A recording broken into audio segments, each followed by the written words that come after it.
Elisa Torres não precisava levantar os olhos do prontuário para saber que o dia tinha virado. Era aquela sensação que ela conhecia bem, o silêncio diferente diante das más notícias, o jeito que o ar pesava nos corredores do terceiro andar do Hospital São Bento quando alguma coisa estava prestes a mudar. Mas desta vez, a tensão não vinha de um paciente, ela veio de um nome. Recepção para a ala 3, familiar do paciente Augusto Ferraz, chegando na entrada principal, Matheus Ferraz. Repito, Matheus Ferraz. O prontuário quase escorregou das mãos dela. Elisa respirou fundo devagar. Uma vez. Duas. Fechou os olhos por um segundo e os abriu com uma determinação que só quem já treinou a dor entende. Ela tinha 29 anos de vida e 6 deles dentro daquele hospital. Havia aprendido a segurar o choro em frente a famílias inteiras. Havia aprendido a dizer coisas difíceis com voz firme. Havia aprendido que o uniforme azul claro era também uma armadura. Mas aquele nome era diferente. Aquele nome era uma cicatriz que ela achava que já não doía mais. E naquele segundo, ela descobriu que se enganava. E antes da história continuar, quero te fazer um convite. Se você gosta de histórias que mexem de verdade, histórias de amor, de escolhas difíceis, de sentimentos que o tempo não consegue apagar, se inscreve no canal e ativa as notificações, porque aqui, cada história é feita para você sentir que não está sozinho nessa. Elisa Torres cresceu numa casa simples no interior, filha de professora, e de um mecânico que nunca perdeu o bom humor nem nas semanas mais apertadas. Ela herdou do pai a paciência e da mãe a vontade de servir.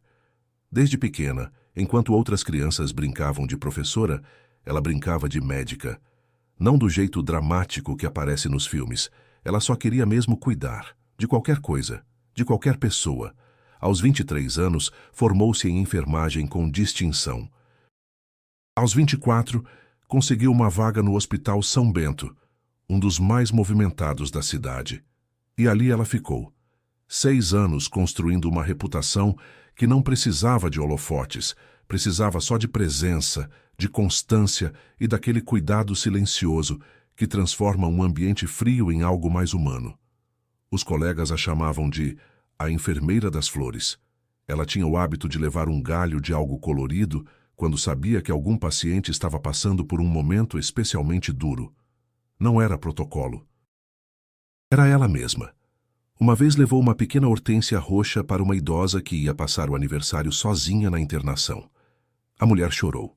Elisa também, bem discretamente, quando voltou para o corredor. Chegava ao trabalho sempre 10 minutos antes do horário.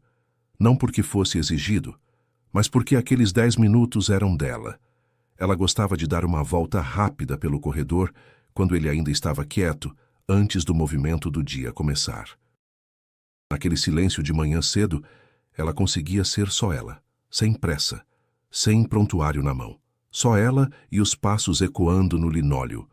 O quarto 318 era um dos que ela mais gostava de visitar. Seu Augusto Ferraz, 71 anos, internado havia 3 semanas com complicações cardíacas, era daquele tipo de homem que tornava a rotina hospitalar menos pesada. Sempre com um comentário bem-humorado, sempre perguntando sobre a vida dos outros antes de mencionar a própria dor. Na primeira semana de internação, havia perguntado o nome de cada enfermeiro do andar, e tratava todos pelo primeiro nome desde então, como se fossem vizinhos de longa data. Elisa, minha filha, ele disse numa tarde, segurando a mão dela enquanto ela ajustava o soro. Você tem um coração que não cabe no peito. Algum rapaz aí fora vai ter muita sorte um dia. Ela sorriu, ajeitou o travesseiro dele e respondeu com leveza. O senhor que é exagerado, seu Augusto. Bora descansar antes do médico passar. Exagerado nada. Tenho 71 anos. Sei reconhecer uma boa pessoa de longe. Ela saiu do quarto com o sorriso ainda no rosto. Mas havia algo que ela não contava para ninguém. Uma parte sua que ficou guardada num dia de muito tempo atrás, dentro de um bilhete curto e de uma mala que foi embora sem avisar. Matheus Ferraz tinha 33 anos e uma vida que de fora parecia bem construída. Morava em outra cidade, onde dirigia uma empresa de logística que havia construído do zero depois de um período difícil que ele raramente mencionava. O escritório era moderno, os contratos eram sólidos e os funcionários o respeitavam pela clareza e pela seriedade. Ele não era do tipo de chefe que grita, era do tipo que esperava, observava e resolvia. As pessoas confundiam isso com frieza, mas não era. Era distância. Uma distância que ele havia construído com cuidado ao longo dos anos, tijolo por tijolo, porque era mais fácil do que explicar de onde vinha o vazio. A ligação da enfermagem veio numa segunda-feira de manhã. O pai havia sido internado de urgência. Infarto leve, disseram, mas que precisava de acompanhamento.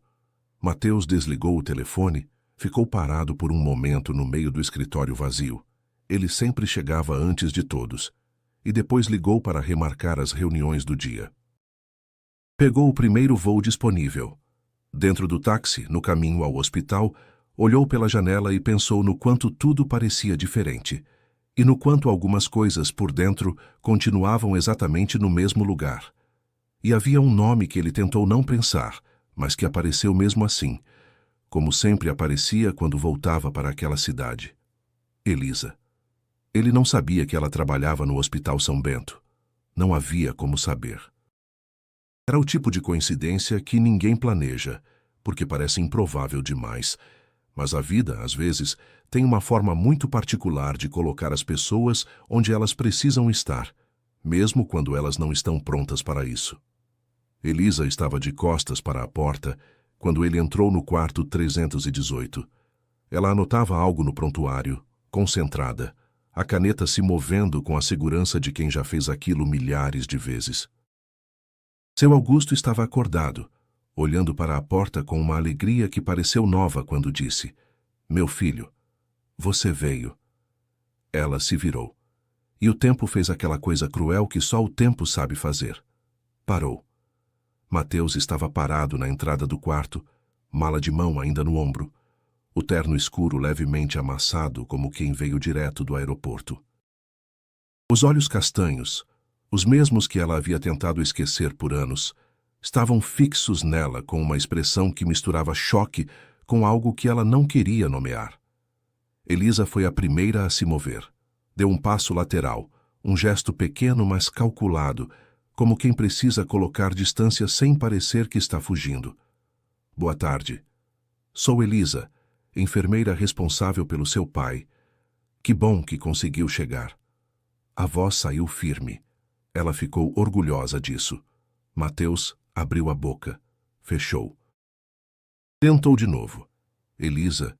Ela já havia virado o corpo para seu Augusto. "O senhor está com uma visita ótima agora. Vou deixar vocês descansarem. Se precisar de qualquer coisa, o botão está do lado da cama." E saiu do quarto com passos firmes que custaram absolutamente tudo o que ela tinha naquele momento. No corredor, ela encostou as costas na parede e ficou assim por alguns segundos, os olhos no teto, a respiração mais curta do que deveria. Lá dentro, ouvia a voz de seu Augusto falando animado. Sem saber de nada, ou talvez soubesse, Elisa teve esse pensamento rápido e o descartou. Não. Era coincidência, só coincidência.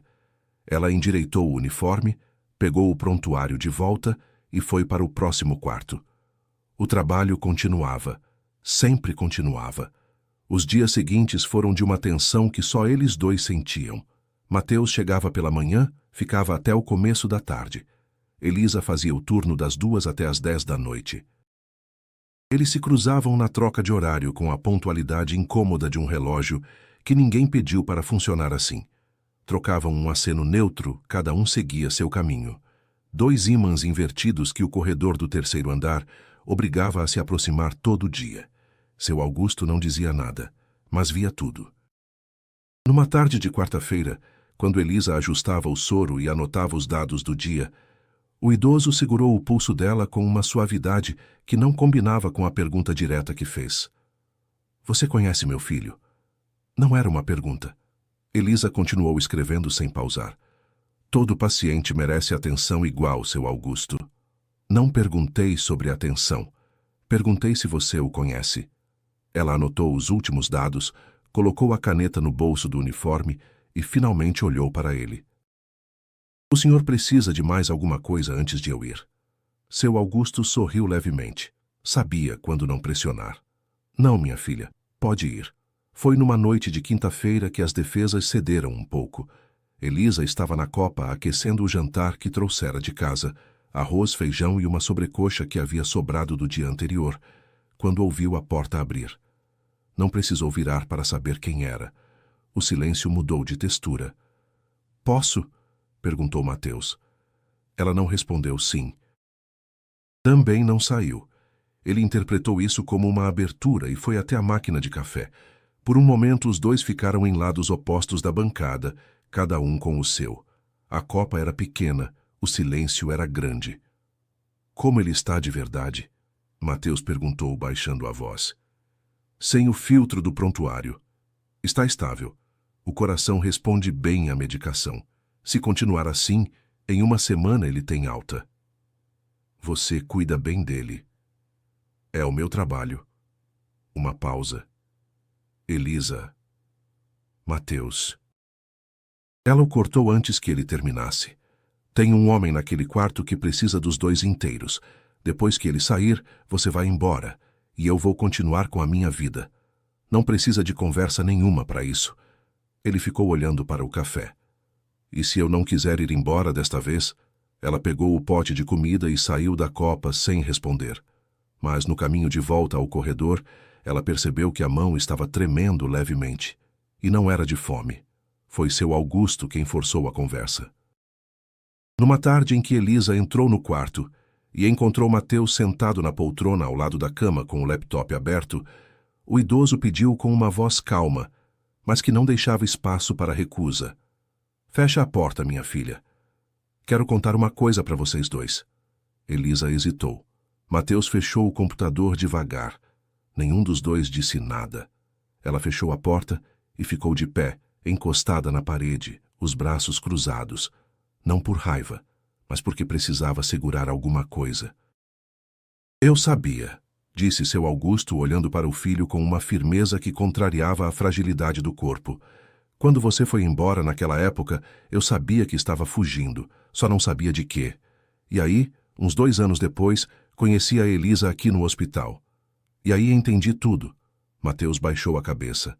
Pai, me deixa terminar. O velho virou os olhos para Elisa. Meu filho sumiu daqui com quase 60 mil reais de dívida. Empréstimo que ele fez para salvar a empresa onde trabalhava, sem contar para ninguém.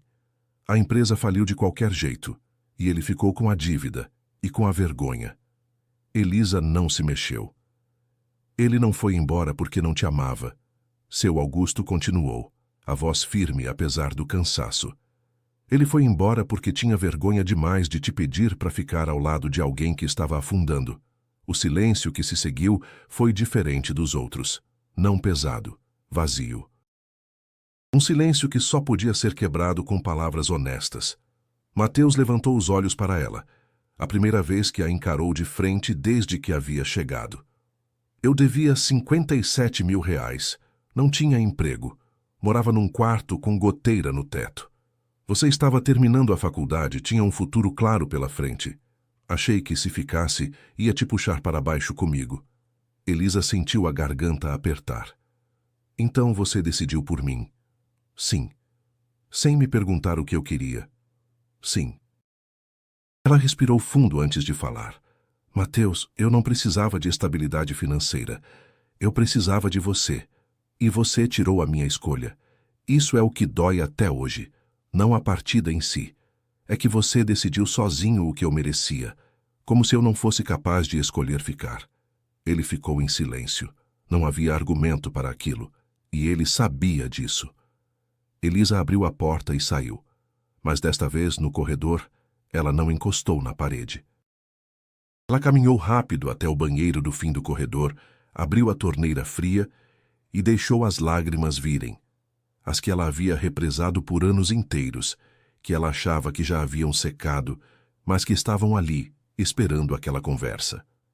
Nos 2 dias que se seguiram, Mateus não tentou mais conversar, mas havia algo diferente. O peso travado de antes havia dado lugar a uma abertura mais honesta, como quando uma janela que estava emperrada finalmente cede e o ar entra de novo. Elisa percebia. E tentava não perceber. Na manhã de sexta-feira, seu Augusto a chamou sozinha antes de Mateus chegar. O quarto tinha aquela luz suave de manhã cedo, e o idoso estava mais descansado do que de costume, o rosto menos cinza, os olhos mais vivos. Elisa, minha filha, você ainda sente alguma coisa por ele? Ela fingiu estar ocupada anotando a pressão na planilha. Seu Augusto, o senhor precisa focar na recuperação. Já estou me recuperando bem o suficiente para fazer perguntas inconvenientes, ele respondeu, com um sorriso leve no canto da boca. Responde. Ela parou. Colocou a prancheta na beira da cama. Olhou para aquele homem que, nas últimas 3 semanas, havia se tornado mais do que paciente. Havia se tornado presença. Uma dessas pessoas que aparecem na vida sem pedir licença e ficam porque fazem falta. O sentimento nunca foi o problema, ela disse finalmente, com uma honestidade que custou. O problema é a confiança. Amar alguém é uma coisa. Confiar que essa pessoa vai ficar quando a vida aperta é outra bem diferente. Isso eu aprendi da forma mais difícil. Seu Augusto assentiu devagar, com aquela paciência de quem tem mais anos de vida do que pressa. Ele aprendeu. A vida ensinou ele de um jeito duro, mas ensinou. Eu sei, ela disse bem baixinho. Então talvez valha a pena ver. Ela não respondeu, mas também não negou. No dia da alta de seu Augusto, o corredor do 3º andar estava mais movimentado do que o usual. Havia papéis de saída, orientações de medicamento, instruções de repouso. Elisa conduziu tudo com a eficiência de sempre, checando cada detalhe 2 vezes, garantindo que o idoso entendesse cada passo do que precisaria fazer em casa. Quando chegou a hora de se despedir, seu Augusto a abraçou com uma força que desmentiu 3 semanas de internação. Ela sentiu o abraço do velho e ficou assim por um momento, deixando: Obrigado, minha filha. De verdade. Foi um prazer, seu Augusto. Um prazer de verdade. Ele a soltou, segurou os 2 ombros dela com as mãos e a olhou com aqueles olhos pequenos e sérios. Não foge do que ainda é importante para você. Ela riu com os olhos marejados. Cuide-se muito. Mateus esperava no corredor com a mochila do pai nas mãos. Quando seu Augusto passou por ele em direção ao elevador, murmurou algo que Elisa não ouviu. O filho assentiu com a cabeça. O elevador fechou e Mateus ficou. Ele caminhou até ela, parou a menos de 1 metro. Não cruzou os braços, não enfiou as mãos nos bolsos, ficou ali aberto sem se proteger de nada. Eu sei que não tenho direito de pedir nada, ele começou, e sei que um café não resolve o que aconteceu, mas se você topar, eu gostaria de contar o resto da história. Não para me justificar. Para que você saiba tudo, e aí você decide o que quer fazer com isso. Elisa o encarou. Ela pensou na menina que chorou sozinha quando ele foi embora. Pensou nos anos que passou construindo uma vida boa, mas que tinha um buraco no meio que ela aprendeu a contornar. Pensou em seu Augusto dizendo para não fugir do que ainda era importante para ela.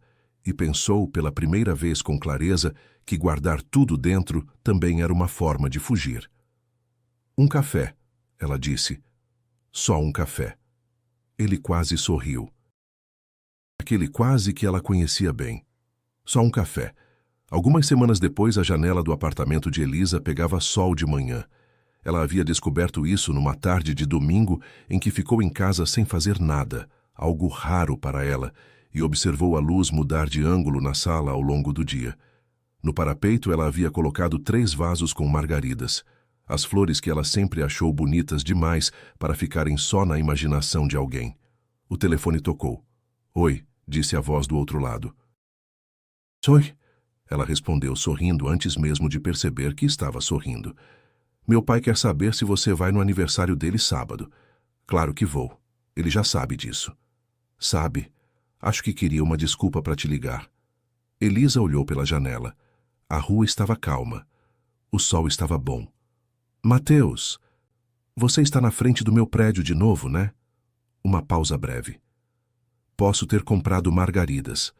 Ela deu uma risada curta, daquelas que escapam antes da gente decidir se vai rir.